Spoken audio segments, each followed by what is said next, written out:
Какви са вариантите за привличане на външни инвеститори в град Пловдив? Гърция и Италия са държави, където действително бизнеса в Пловдив има изключително много чуждестранни фирми от тези държави. Същевременно и град Пловдив свидетели сме на множество сключвани споразумения за побратимяване между град Пловдив и други държави, и други градове. Какво се прави, какво се случва след това с тези споразумения? Имат ли някакъв ефект върху икономиката на града?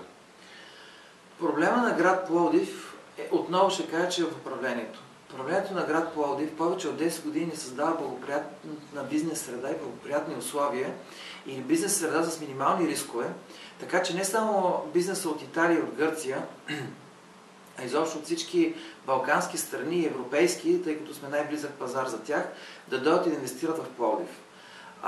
При разговори и срещи с чуждестранен бизнес, който желая да инвестира в България в Пловдив, масово като причина за да дойдат да правят предприятия или логистични центрове или представителства в България в Пловдив, посочват изключително лошата комуникация с общината и с областната управа.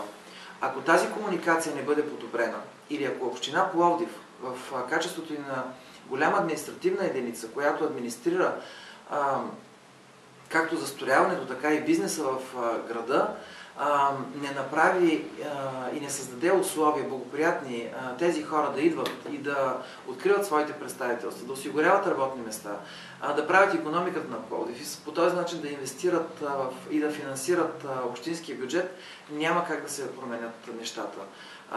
Не знам дали си давате сметка за един чуждестранен инвеститор, който не само, че не познава българското право и българската икономика, но и не познава българските условия и менталитет на работа на администрацията, колко е трудно на този инвеститор да дойде и да започне от нулата, от това да намери представителство, където да изгради и да постави своята структура, след което да намери необходимия човешки ресурс, след което да потърси контакти с общината и с областна управа, да му съдействат за преодоляване на пречките и административни, и логистични, и правни, и счетоводни в града.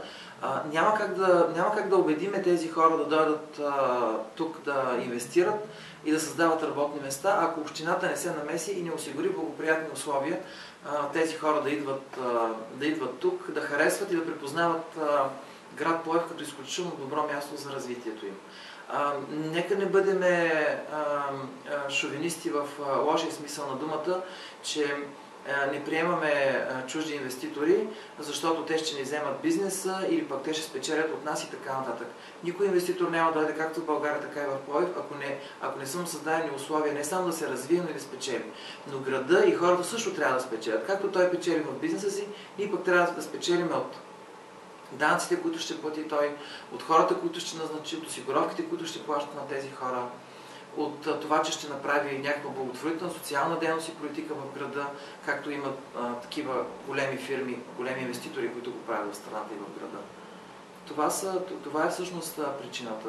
Създаването на условия, за да се развият тези фирми и да дойдат да инвестират в Пловдив.